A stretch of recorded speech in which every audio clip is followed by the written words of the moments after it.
Welcome to Truth Seekers. Hello, friends, and welcome to the Seiker Podcast, where we challenge reality, question that which we've been taught, in hopes of inspiring a new direction of thought to bring about change. I'm your host, Dennis Nappy II, with Service of Change, where you can read my book for free, I Am Human, and We Are Not Who We Think We Are, at serviceofchange.com/I Am Human. It's been about a week since I've been able to get on the air. I had a family emergency I had to deal with, but I am getting things back to normal now and happy to be speaking with all of you. Thank you for listening. I'd like to direct you to the serviceofchange.com page. Click on the forum tab where you can actually go online and talk with other listeners and readers about the show and other exciting topics. It'll link you to our Goodreads page. Again, there's a lot of good stuff going on there. It's fairly new. I just set it up, but we have, the numbers are growing. So I ask you to just check it out, join it. And, I'd love to hear your feedback on the show and get into some good discussions and share some information and stuff. You can also find us on Facebook, on iTunes, and listen on SoundCloud as well. Today I've got a really interesting show. I recently watched a movie on Netflix called The Experimenter, and it's based on what's called the Milgram experiment. And if you listen to the last show that I put up 2 weeks ago now, but it was a show about mind control. And that show talked about, parasites in nature, that exist in nature, that take over the behavior, they infect the brains and the central nervous system of the hosts that they're infecting, and they influence their behavior. And in some species, they go in and they cause different insects, different animals to actually create dangerous situations for themselves, to basically commit suicide. They'll take the amoeba that goes into the rat brains, causes the rats to not be afraid anymore, and the rat runs out in the open, gets eaten by the cat, and then that amoeba is able to continue its life cycle in the gut of the cat. That's what I talked about last week, just showing that not only is mind control a possibility, it exists in everyday life. It's a part of nature, and I make the link to my book, Food for the Archons, where I'm talking about, I think there's an energetic parasite that's out there. And eventually I think we're going to look at these energy things the same way we look at germs, because we're going to develop a way to measure them and to see them. Right now it sounds all, fantastic, but I think we're making the right progress and strides in the right direction, where that's going to be just as common knowledge as germs are. We're going to be able to deal with it. But right now, it's something that's just kind of out there.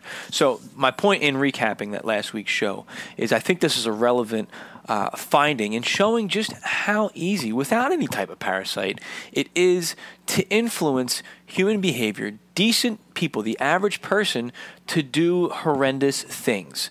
Now, the Milgram experiment was performed by Stanley Milgrim, and it's one of the most I'm reading from simplypsychology.org, and I'll have the link in the show notes at serviceofchange.com. But it was an obedience study. I'm going to read some of it. I'm going to paraphrase some of this that I'm getting off this article here. But it was done in 1963. Stanley Milgrim, a psychologist at Yale University, conducted an experiment focusing on the conflict between obedience to authority and personal conscience. He examined justifications for acts of genocide offered by those accused at the World War II Nuremberg war criminal trials. The defense often was based on obedience. They were just following orders from their superiors. Does that sound like a relevant topic today? I think so, and I think that the results of this can be quite scary, and I think it should cause us all to take pause and to reflect. And I want you to ask yourself, as you're hearing about this study, what would you do? Because the answer may surprise you. So it says the experiments began in July 1961, a year after the trial of Adolf Eichmann in Jerusalem. Milgram devised the experiment to answer the question, Could it be that Eichmann and his million accomplices in the Holocaust were just following orders? Can we call them accomplices? And they're quoting Milgram from 1974 for saying that.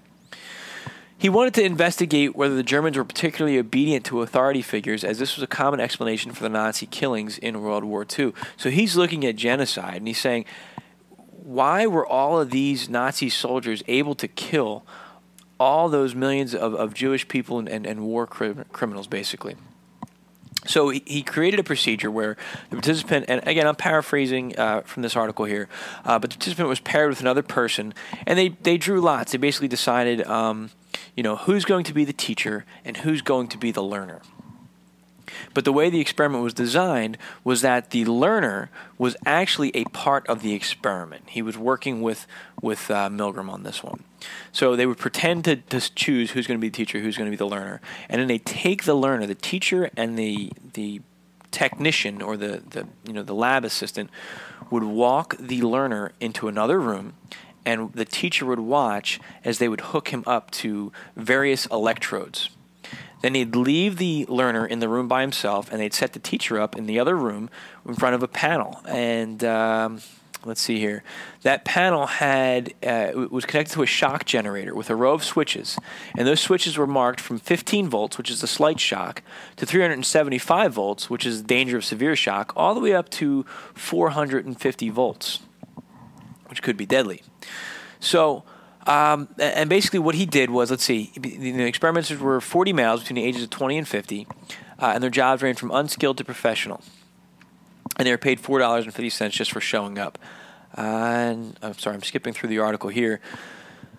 So after he strapped them in the chair, he sat the teacher down, he gave them a set of questions, and he says, you're going to ask, all these questions, and when they get one wrong, when the learner gets one wrong, teacher, you're to hit the first switch on the left and administer a shock. After each subsequent wrong question, you're going to continue going down the board all the way up to 450 volts to shock the learner, because we want to see if pain influences their learning abilities, what they were telling them. The learner intentionally gave wrong answers to induce the teacher to give the shocks. And the experimenter that was sitting in the room with the teacher would give different prods. He'd say, and I'm quoting from the article here, prod 1 was please continue. Prod 2 was the experiment requires you to continue. Prod 3 was it is absolutely essential that you continue. And Prod 4 says you have no other choice but to continue. And this was whenever they would say, are you sure I should do this? They sound like they're in pain, because at times the learner would pretend to be in pain and cry out, ow, stop, please, don't do this anymore. Why are you doing this to me? I'm done. So... the results of this test, 65%, which is 2/3 of the participants, the teachers, they continued to the highest level of 450 volts. 65% of the people administered shocks that they knew could be deadly to the learner in the name of the experiment. Let that sink in for a minute. 65% of the people were willing to kill a perfect, innocent stranger because the authority told them to do so for the sake of the experiment. All participants continued up to 300 volts. So everybody hurt somebody in the name of the experiment. 65% were willing to kill. Okay, and Milgram did more than one experiment. He carried out 18 variations of his study, and all he did was alter, a situation to see how it would affect obedience. I'm sorry, I'm not clear on that. But he didn't change it too drastically, basically, is what it's saying here. So the conclusion, and I'm going to read from this again, it says, ordinary people are likely to follow orders given by an authority figure, even to the extent of killing an innocent human being. Obedience to authority is ingrained in all of us from the way we are brought up. People tend to obey orders from other people if they recognize their authority as morally right and or legally based. This response is legitimate authority is learned in a variety of situations, for example, in family, school, and workplace. Milgram summed up in the article The Perils of Obedience that he wrote in 1974, writing, the legal and philosophical aspects of obedience are of enormous import, but they say very little about how most people can behave in concrete situations. I set up the experiment at Yale University to test how much pain an ordinary citizen would inflict on another person simply because he was ordered to by an experimental scientist. Stark authority was pitted against the subject's the participants' strongest moral imperatives against hurting others, and, with the subjects' ears ringing with the screams of the victims, authority won more often than not. The extreme willingness of adults to go almost at any lengths on the command of an authority constitutes the chief finding of this study and the fact most urgently demanding explanation. So again, ask yourself, what would you do? Not in an experiment situation, if an authority figure ordered you to do something that you didn't want to do. And a lot of times what helped people to do it was that, the authority would say, I take full responsibility for this. So almost absolving you of quote unquote culpability. Would you follow those orders? Think about your job. Think about the things that you're asked to do on a day-to-day basis. Now think about if that was tested in a little bit higher of a moral situation. And this is so relevant today because the state of the world that we're in. Look at the political debacle that's going on right now. Look who is running and has a chance of winning. People spreading lies, people spreading hate and division. I think it goes beyond people just wanting to please authority. I think people I'm getting ahead of myself here. But the world is set up in a way such that, for some reason, most of us will blindly follow orders, even if it goes against our own moral compass. And that's something that we really need to look inside and reflect upon. You need to prepare yourself and condition yourself and ask yourself, what would I do? Because the deck seems to be stacked against us. Now, let me take a step back and link this back to my book, which is the reason why I do this podcast, to talk about this subject. Was this designed in the human creation, in the human genome? Is this how we were designed, to obey authority, to be able to be manipulated to commit these horrible acts? Because as I say in my book, there's a being that influences human behavior to induce sadness and suffering because they feast off of that energy. That's a perfect pair right there, if that's the case. Or are they just aware of this and help to influence that and take advantage of it? You really only have to influence one authority who can then influence the masses of a population, if they believe in that authority, to do horrible things. Look at the people, how quickly everybody was throwing hatred toward Muslims in this world, because they're the new scapegoat, they're the new enemy. Let's cause the pain and suffering of these people now, because it's going to create that precious energy that these creatures want out there. I know that goes off the deep end for some of you out there, but most of this is hard science right here. It's hard fact. Whether you agree with the morality or the ethics of the study, because it caught a lot of flack because they were being deceptive in the study and not telling them that this was an experiment and it could have caused some psychological harm to the people, which he did address if you want to look into this further. My point is, this is a real thing. We know from the last show, mind control exists in the form of parasites taking over the central nervous system and affecting some of the chemicals in your brain that cause you to be afraid and do all these different things. Okay?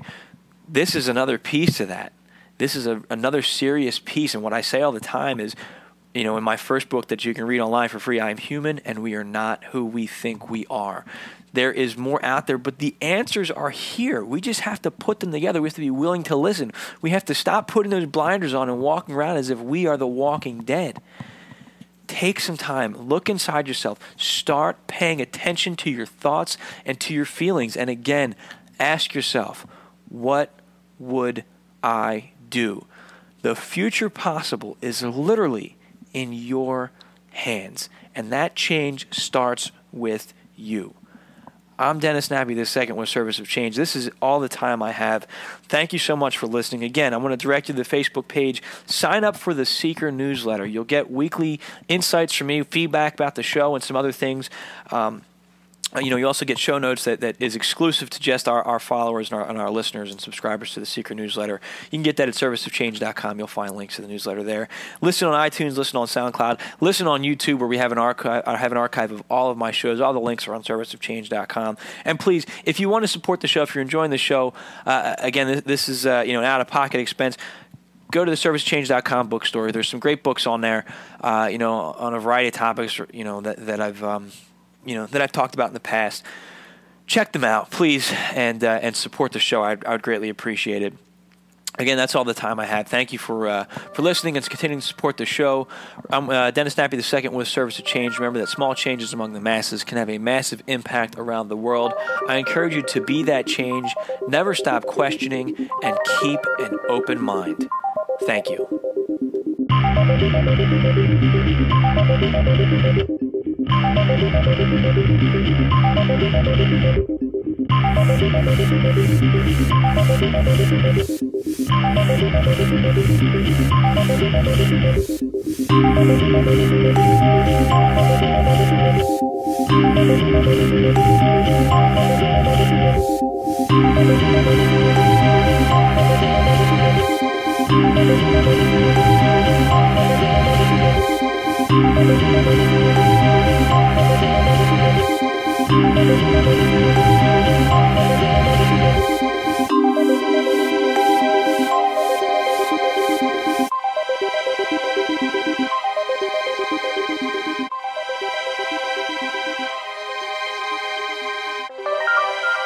Welcome to Truth Seekers.